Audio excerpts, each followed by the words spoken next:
A little while ago, I was contacted by a man who'd worked on driven grouse moors in the UK. He wanted to come clean and tell me what was really going on there. I spoke to him for about an hour and then he agreed to an interview which we recorded, and we're about to reenact that, just the highlights of that hour's conversation, and I think you'll find it quite surprising.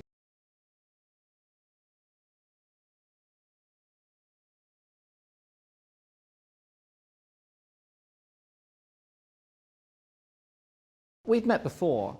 Tell me again what you know about what happens out on the moors. Tell me about your experiences there. Things are changing, but too slowly. There's pretty systematic persecution of certain species, and nobody can deny the hen harrier is one of them.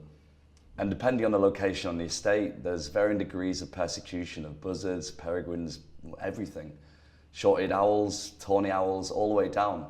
In some extreme cases, down to merlins. It's dependent on the area, on what the estate is doing or trying to achieve, and the staff on the estate. I think probably the biggest influences is actually the agents, that they have a huge bearing on what happens. Some of the sort of national agents will not tolerate anything. There's one well-known one that they'll give written warnings. Apparently if they see certain species on the estate, whatever people say that doesn't happen, it does happen. There are starting to be more keepers now that will tolerate. They would like a harrier, that they feel they should have pairs of harriers on their moor, and there's no reason why they shouldn't. They're beginning to realise they have to. And one of the biggest problems of that is their neighbours, that they might have their two keepers in an area that would actually think it's a good idea. And you might have 4 or 5 that don't, and because birds don't know boundaries, that's your biggest sort of problem there. And some of the persecution of known sites that have failed in the last 5 years have happened because the birds have gone off an area where they are protected into an area where they aren't. The rest of it, I think, quite a lot of the sort of hesitate to use the words lesser species, things like buzzards and in some extreme cases, tawnies, sparrowhawks, are done on a more sort of ad hoc basis. So in that case, it's, if they see them, they'll shoot them. It's not that they're going out deliberately to target them, but if they get in the way, they're gone. Yeah, or if they see something like a sparrowhawk, which takes liking for grouse, they'll do that. They wouldn't want to see a female sparrowhawk on the edge of the moor, which happens sometimes. It's a bit like tawny owls in pheasant pens. Some tawnies still develop an ability to take pheasant poults, and if they do that, they're in trouble. Same with buzzards. Some buzzards are no trouble at all, others will be. Actually, most of the grouse aren't a particular threat from the larger birds of prey, but they're at a stage where they can generally get away from them. A harrier, a marsh harrier, or a hen harrier, whatever it is, isn't going to cause a particular threat to numbers so much as actual disturbance of the grouse. So it's a case that the harriers are there, moving the grouse around the moor, so the keepers don't know where they are, so they can't organise their shoot properly, and the whole thing fails to work. Well, yeah, if you've ever seen a hen harrier quartering a moor in late August, beginning of September, it can clear an area. And there are people that are prepared to tolerate it. And people that realise that they have to. They have to sort of take more of a balanced view. But things like fen traps over the last 10, 15, 20 years, quite a lot of occasions were either poorly sighted fen traps or poorly managed fen traps. Caught things like dippers, ring ouzels, a variety of small birds, and even red squirrels on occasions, things like that. And the further north you get, you obviously get the realms of pine martens and other sort of protected species that are, well, I think in the case of pine martens, that's not an accidental bycatch. That's a deliberate act. So they're deliberately killing the pine martens, which are, of course, a protected species. Oh yeah, yeah. Do pine martens really represent a threat to grouse? No, I wouldn't think they are. I wouldn't think so. Grouse, they certainly would to woodland grouse. They aren't a particular concern to them directly, but for the pheasant men, they're a major threat. Okay, so that's for pheasants. I see what you mean there. But going back to the agents then, what role do these people play? Are they the principal source of problem, do you think? Yeah, I mean, in a number of estates, they're all run differently.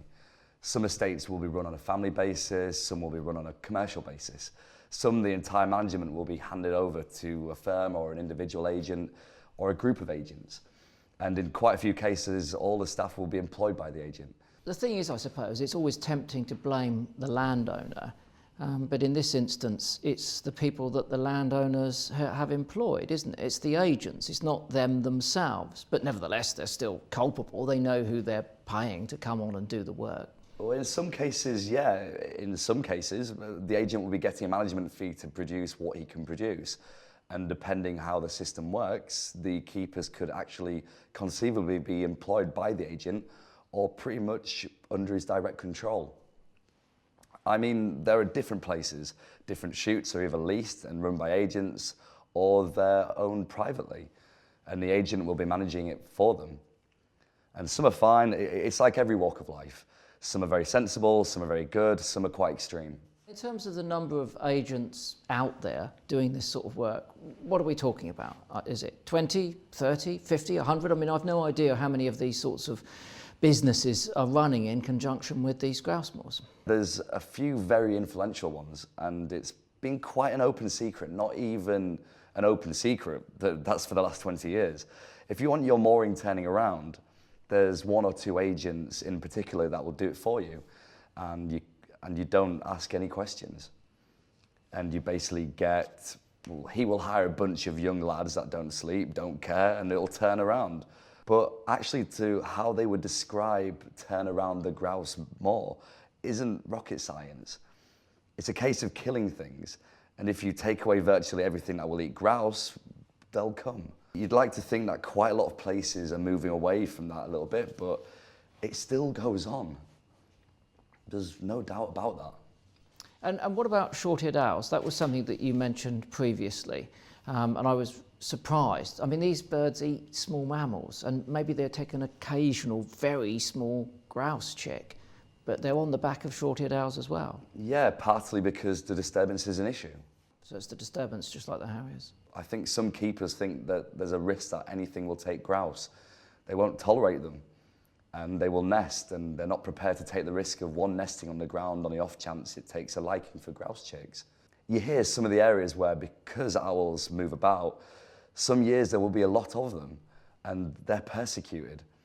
There's no doubt about that, and there was a case a few years ago where 2 or 3 were found shoved down a shake hole. Out and about on the estates, I mean, obviously the keepers and the agents know what's going on, but what about the rest of the people that are working there? Have they any idea that all of this stuff is happening? I think most people are aware of it. I think if you happen to live in one of the areas where grouse shooting is the predominant land use, like if you lived up in places in Perthshire or in Cairngorms or somewhere like that, or in the Northern Pennines, if you were involved in it anyway, you got to be walking around with your eyes closed and your ears closed, really, to not be aware that it goes on to varying degrees. And I think a lot of the protestations and shooting press, when they say it doesn't happen, that's just cloud cuckoo land. Because it does, and people know it does. But on the estates, there must be people who know it happens, therefore, but don't agree with it. They don't agree with that being a part of modern shooting. You know, do they not have any voice at all? I think no, not really. I think a degree of them are run on still as a bit of fugal basis where houses depend on it. Jobs depend on it, livelihoods depend on it, and kids are in the schools. And I think it's something, there's a degree of it that's sort of old school, that killed everything. People believe that you can't produce huge numbers of grouse or any wild bird with a normal number of predators. Those sort of people are sort of going, but unfortunately in quite a few places it's been replaced by young, not much more than young kids, that have a degree of bravado, and they'll take the piss out of each other if they've seen something on corresponding estates. So if they go on somebody else's ground and they see a hen harrier, then there's peer pressure. There's a degree of sort of, I don't want to be seen with this because it looks like I'm not doing the job. They're under pressure from their sort of neighbours.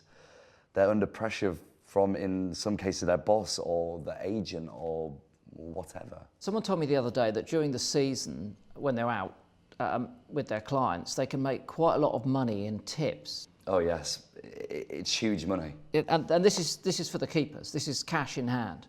Yeah, and it's tax-free. Because it's cash.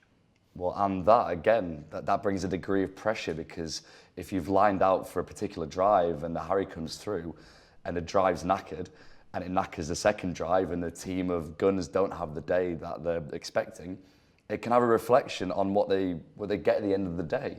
I think that's putting it in an extreme way, but that does cause, well, they want the day to go right. So anything that can, whether that's an idiot beater messing it up, or whether that's somebody with a load of dogs that messes it up, or whether it's a Harry that messes it up, they certainly sort of try to eliminate anything like that. But in the course of a week shooting, they can be taking thousands and thousands of pounds. Oh yeah, absolutely. And I guess, you're being paid, it's a bit like being a Premiership footballer, isn't it? You're paid an enormous sum of money, you've got to guarantee results. You can't scoof the penalty over the bar, you've got to put it in the net, you've got to deliver the grouse. The head keepers on the big places, what you class as Premier Estates, they're on big packages that'll involve wages, houses, vehicles, everything, and serious tips, but with that obviously comes pressure. You're sort of looking at £30,000 to £35,000 for a head keeper, maybe more. And he pays for nothing because he has, all his guns are paid for, all his ammunition's paid for, house, clothing, and all the running costs of a house. That's why they have this pressure to succeed. And some of the management companies are pretty ruthless. So basically, if they don't deliver the grouse and the quality of shooting, they're out. They're a goner, absolutely, yeah. Another thing that's justifiably generating an enormous amount of animosity at the moment is the mountain hare culling, where these animals are virtually or totally exterminated on some of the big estates.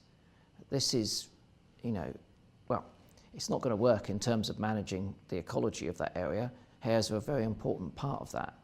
But, seeing piles and piles of these dead animals is sickening and upsetting to many people.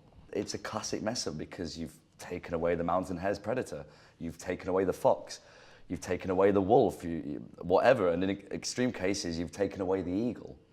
And because you've got a predator-free zone, you've got an increase in numbers of mountain hares. Now, they are a perceived problem because firstly, you've got overgrazing, and secondly, tick and being a vector for tick-borne viruses. And so there's a degree that you're killing mountain hares because of that. It's either done on a management basis by keepers, or more often than not, it's done commercially. Foreign groups come over and shoot them. So they're paid to shoot them? Oh yeah, big style. Italians, mainly Italians, that take them all back freezing. I don't like it. It looks horrendous because you've got 350 dead white pet rabbits, but in effect, with blood on them. Well, it doesn't look great, but it's an effect because, again, we've messed up with the habitat.